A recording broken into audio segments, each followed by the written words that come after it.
다 함께 찬송가 310장 찬송하겠습니다. 찬송가 310장입니다.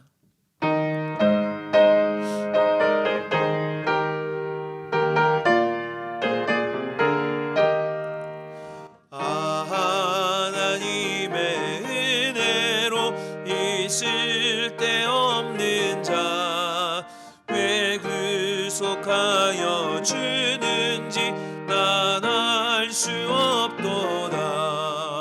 내가 믿고 또 의지함은 내 모든 형편하시는 주님 늘 보호해 주실 것을 나는 확실히 아네.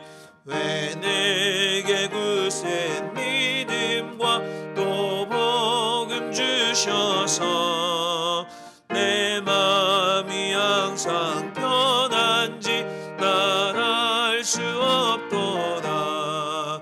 내가 믿고 또 의지함은 내 모든 형편하시는 주님 늘 보호해 주실 것을 나는 확실히 아네. 왜 내게 성령 주셔서 내 마음 감동해 주 예수 믿게 하는지 난 알 수 없도다. 내가 믿고 또 의지함은 내 모든 형편하시는 주님 늘 보호해 주실 것을 나는 확실히 아네. 주 언제 강림하실지 혹밤에 혹낮에 또 주님 만날 그것도 난 알 수 없도다.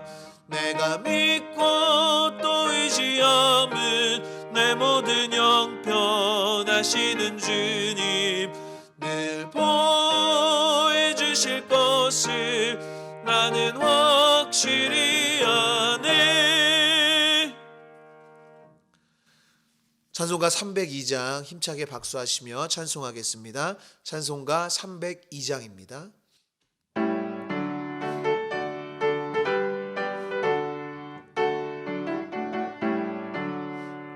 내 주 하나님 넓고 큰 은혜는 저 큰 바다보다 깊다. 너 곧 밧줄을 끌러 깊은 데로 저 한가운데 가보라. 언덕을 떠나서 장파에 뱉대워 내 주 예수 은혜의 바다로 내 맘 거쳐가라. 왜 너 인생은 언제나 거기서 저 큰 바다 물결 보고 그 밑 모르는 깊은 바다 속을 한 번에 하려 안 보나. 언덕을 떠나서 장파에 뱉띄워 내 주 예수 은혜의 바다로 내 맘 거쳐가라. 많은 사람이 얕은 물가에서 저 큰 바다 가려다가 찰싹거리는 작은 파도 보고 마음 약하여 못 가네. 언덕을 떠나서 장파에 뱉띄워 내 주 예수 은혜의 바다로 내 맘 거쳐가라.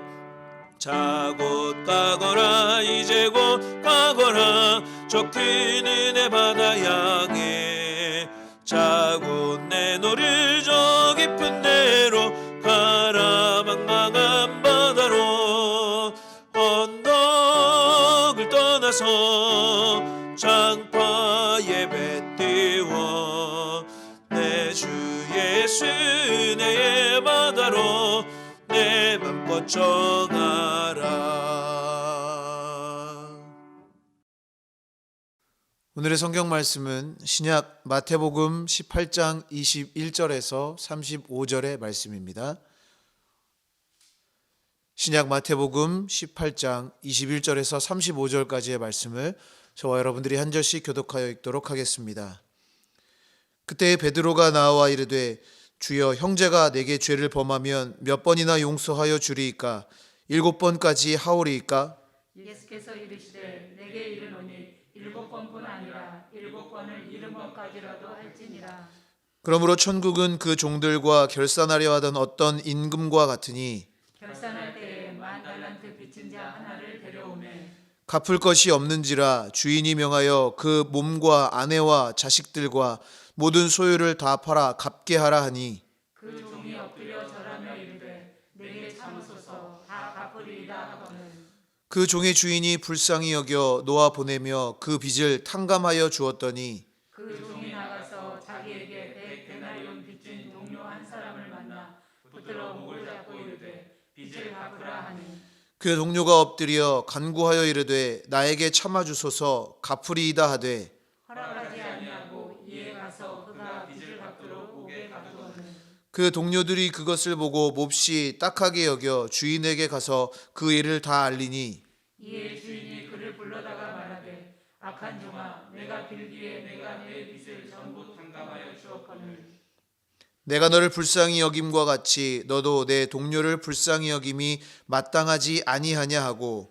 주인이 노하여 그 빚을 다 갚도록 그를 옥졸들에게 넘기니라. 함께 보겠습니다. 너희가 각각 마음으로부터 형제를 용서하지 아니하면 나의 하늘 아버지께서도 너희에게 이와 같이 하시리라. 아멘. 할렐루야. 사순절 기도회에 함께하는 모든 분들에게 주님의 은혜와 평강이 함께 하시기를 주님의 이름으로 축원합니다.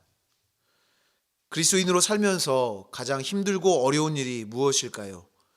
매일 성경을 읽는 것, 기도하는 것, 봉사하는 것, 전도하는 것, 그런 것들이 힘들기는 하지만 가장 힘들고 어려운 일은 아닐 것입니다. 예수 그리스도를 믿고 새로운 삶을 살게 된 새로운 피조물임에도 여전히 힘들고 어려운 일은 누군가를 용서하는 일입니다. 옛말에 원수는 물의 색이고 은혜는 돌의 색이라 라는 말이 있지만 우리는 그것과 반대로 살 때가 많습니다.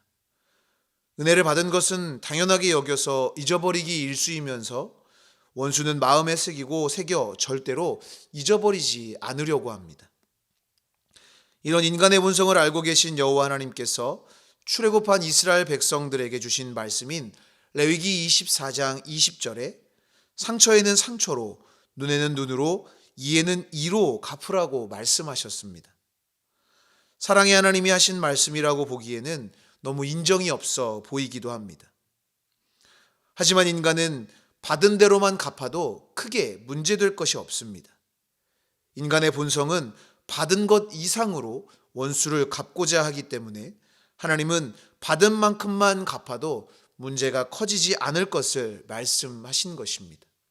그런데 오늘 본문에서 예수님은 원래 하나님이 하고 싶으셨던 말씀을 우리에게 하고 계십니다. 베드로가 예수님께 여쭈어 봅니다. 주여, 형제가 내게 범죄하면 몇 번이나 용서해 줘야 합니까? 7번까지 하면 충분하지 않겠습니까? 당시 랍비들은 3번까지 용서해 줄 것을 가르쳤습니다. 베드로가 예수님께 제시한 7번은 굉장히 관대한 용서의 횟수였고 베드로도 그렇게 생각했을 것입니다.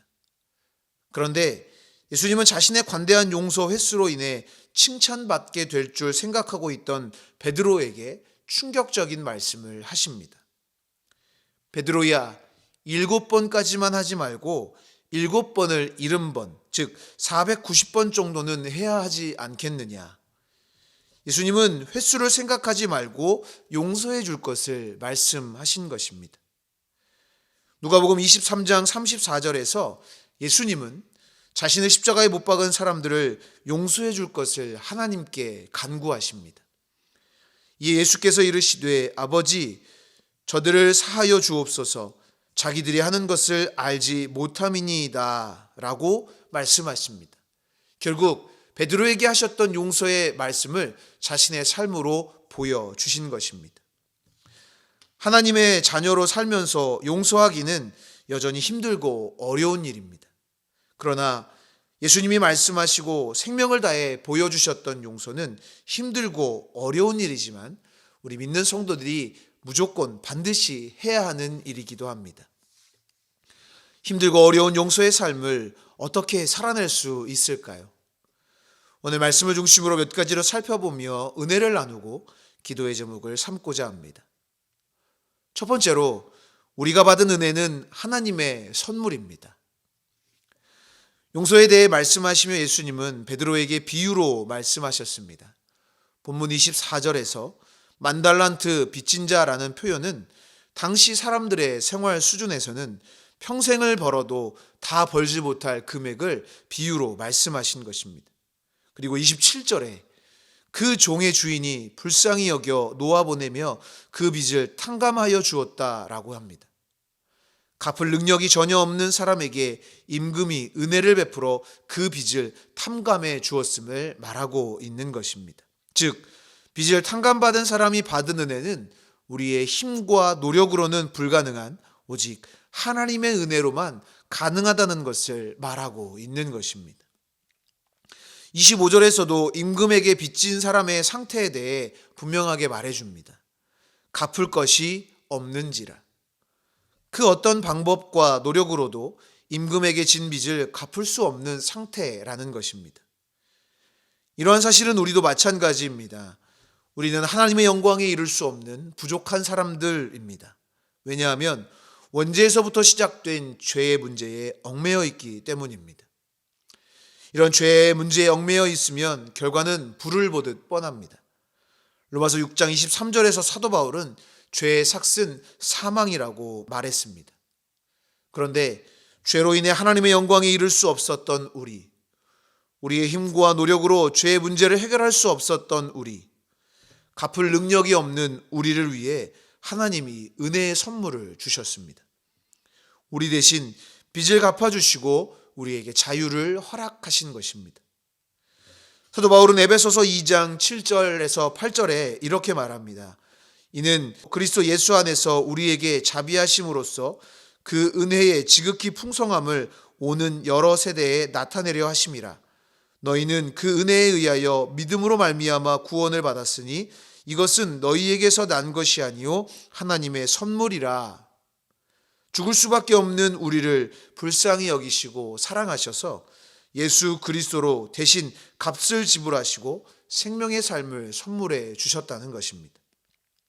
우리가 받은 은혜는 우리에게는 자격이 없지만 하나님의 풍성한 은혜로 거저 주신 선물임을 우리는 기억해야 하는 것입니다.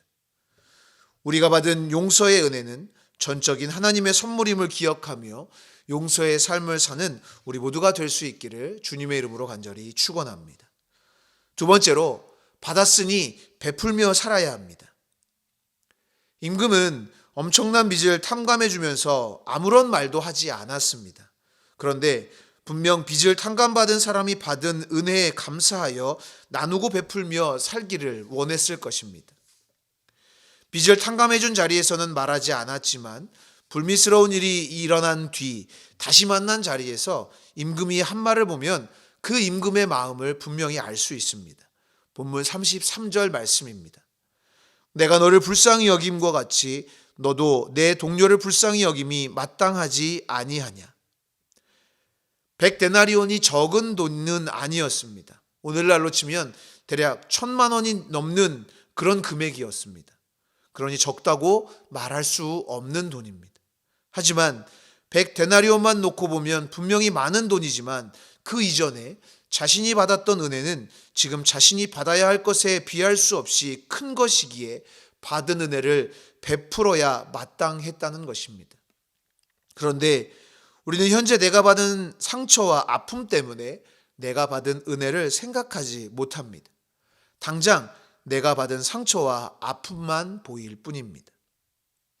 현재 내가 받은 상처와 아픔은 이전에 내가 받았던 은혜를 잊게 만듭니다. 그러나 하나님께 받은 은혜는 절대로 잊지 말아야 합니다. 그리고 하나님의 뜻대로 받은 은혜를 나누고 베풀며 살아야 하는 것입니다. 2013년 미국의 오하이오주의 차든 고등학교에서 끔찍한 총기 사고가 있었습니다.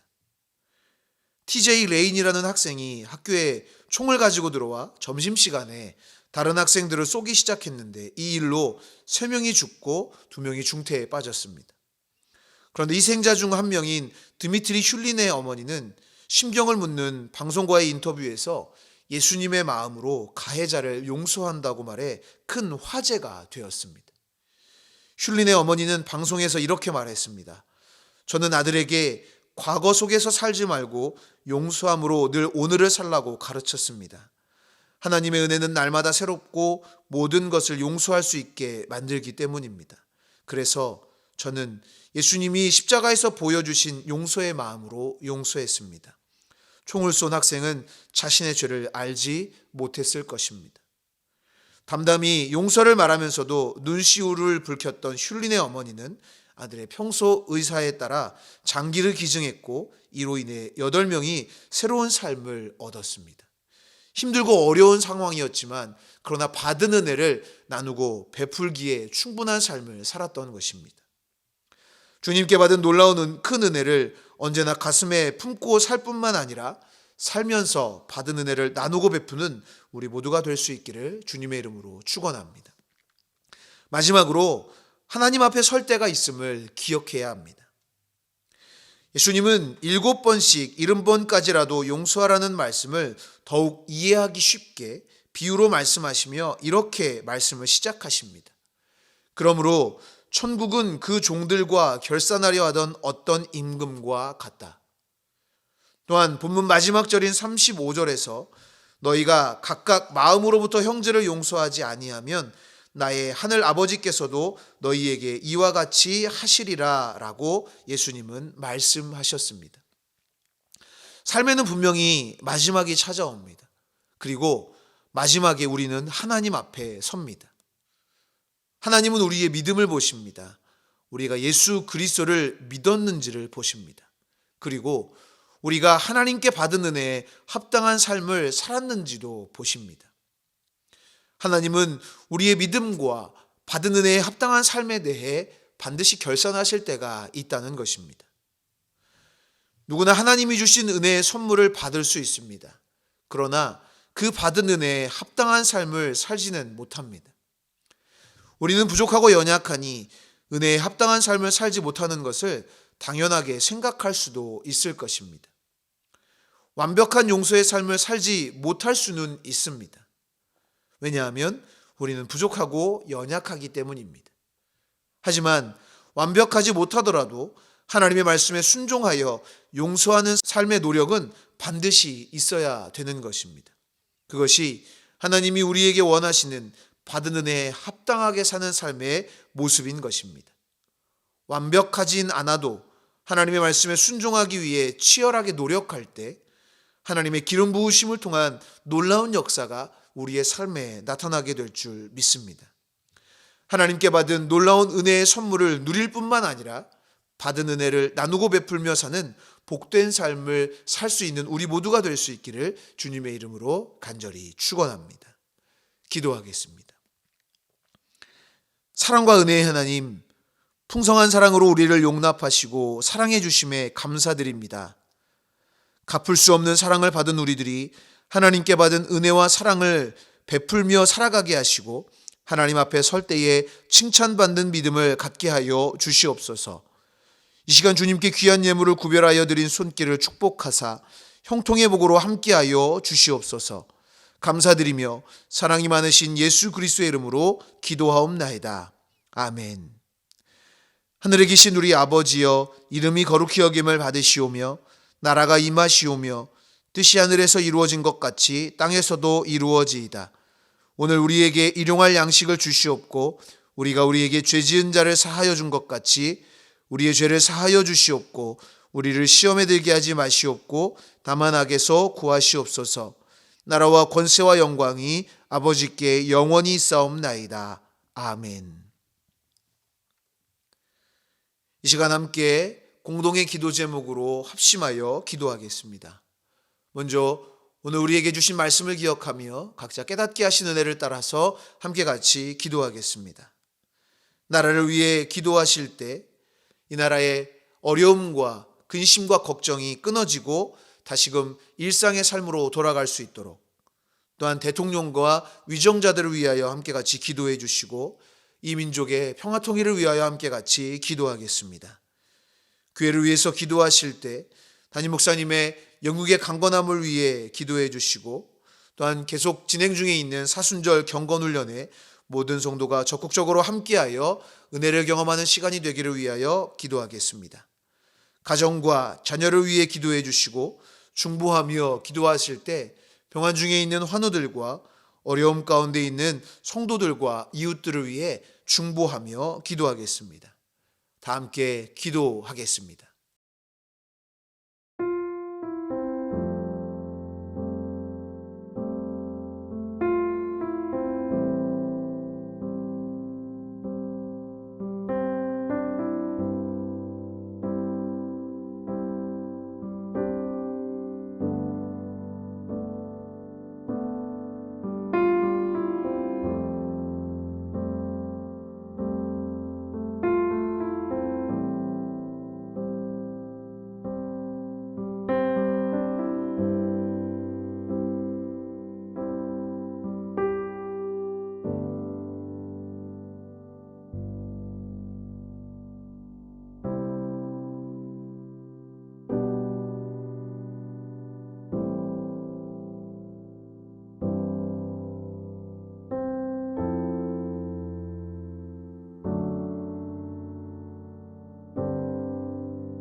주